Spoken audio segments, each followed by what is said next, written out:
नमस्कार दोस्तों, आप देख रहे हैं हिंद सागर न्यूज। मैं हूं चतुर्भुजा पांडे।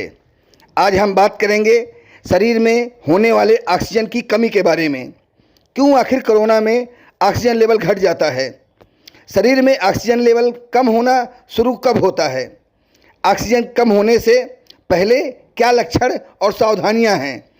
इसी सब पे विशेष जानकारी लेते हुए डॉक्टर दीनानाथ पटेल से हमारे संवाददाता राकेश त्रिपाठी के प्रस्तुत हैं बातचीत के कुछ प्रमुख अंश। पहली तो बात ये है कि जैसे जो ऑक्सीजन लेवल गिर रहा है, ऑक्सीजन लेवल गिरना ये बहुत देर की बात है। जैसे किसी को अगर इन्फेक्शन हुआ तो पहले उसको बुखार आएगा, या फिर मान लीजिए जो है और भी जैसे बुखार हो गया, पेट भी खराब हो सकता है, फिर खांसी शुरू होती है और लास्ट में जाके ऑक्सीजन गिरता है। और कम से कम इसमें अगर देखा जाए तो सही 8-10 दिन तो ऐसे ही लग जाता है, उसके बाद ऑक्सीजन गिरना शुरू होता है।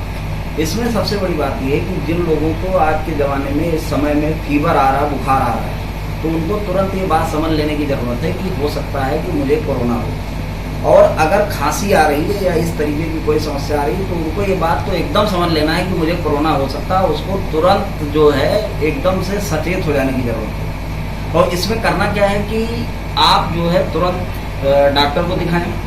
और अगर मान लीजिए बहुत तेज़ी से खांसी आ रहा है तो तुरंत आप किसी ना किसी डॉक्टर को दिखवाइए। वहाँ पे वो जांचें करा करके, इसमें की कुछ जांचें हैं, उससे बात पता चल जाती है कि आपके अंदर कितना इन्फेक्शन है, क्या स्थिति है और क्या बाद में समस्याएं हो सकती हैं। तो उस आधार पर जो है तुरंत अगर आप सचेत रहेंगे, क्योंकि 8 से 10 दिन के बाद भी लोग ये सोचते हैं ऐसे ही बुखार है, लोग छुपाना भी चाहते हैं, किसी को बताना नहीं चाहते हैं।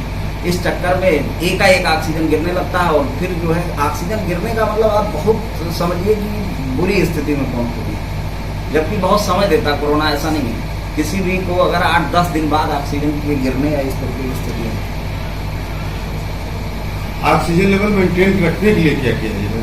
सबसे बड़ा संकट तो इस समय ही है। ऑक्सीजन लेवल मेंटेन करने के लिए सबसे बड़ी बात तो ये है कि लोग जो है पहले तो भाप लें। जैसे 2-3 बार जो है आप भाप लेते रहिए। दूसरा है योग प्राणायाम करिए। जैसे सुबह उठ करके कपालभाति कर सकते हैं, अनुलोम विलोम कर सकते हैं। और जैसे ये कि काढ़ा पी सकते हैं। नींद पूरी लें, अच्छे से जो है सोएं।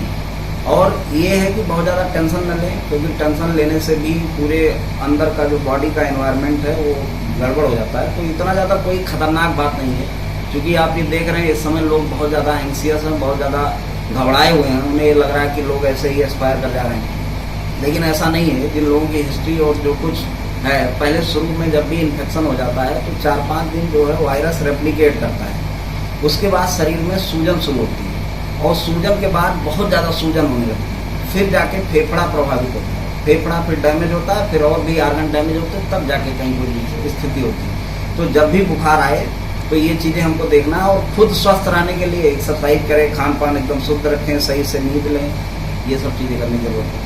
ओपीडी लगभग सारी जगह पे बंद है। डॉक्टर मरीजों को छूने से कतरा रहे हैं। गिने चुने डॉक्टरों को छोड़ करके ओपीडी कोई करना नहीं चाह रहा है। ऐसे में आप अपने डॉक्टरों को क्या कहेंगे? देखिए, पहली बात तो ये है कि कुछ लोगों को जिनके पास बहुत ज़्यादा मरीज हैं, उनके यहाँ सोशल डिस्टेंसिंग भी नहीं हो पाती है। तो हमें ये लगता है जैसे बहुत लोग तो वीडियो कॉलिंग के थ्रू कर रहे हैं और कहीं ना कहीं जैसे टेली कम्युनिकेशन के माध्यम से, फ़ोन से या इस तरीके से लोग उनको बता रहे हैं। लेकिन मुझे ये लगता है कि डॉक्टरों को सबसे ज़्यादा तो ये है कि आकर के और लोगों का थोड़ा सा ये करने की ज़रूरत है कि बहुत ज़्यादा उनको लोगों को ढाढ़स बधाएं, उनको समझाएं कि इतनी ज़्यादा कोई खतरनाक चीज़ नहीं है। लेकिन आपको जो है कहीं ना कहीं पहले से ही अवेयर रहने की ज़रूरत है। तो डॉक्टरों को, अब डॉक्टर तो कहीं कर ही रहे हैं, ऐसा नहीं है, लोग मेहनत कर रहे हैं।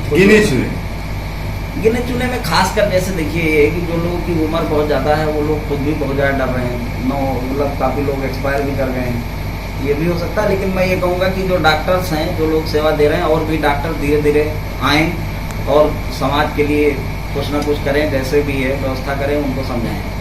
मान लीजिए किसी व्यक्ति को कोई रात में या इमरजेंसी मेडिकल प्रॉब्लम आ जाती है, उस परिस्थिति में उसके लिए कोई घरेलू उपाय बताइए आप।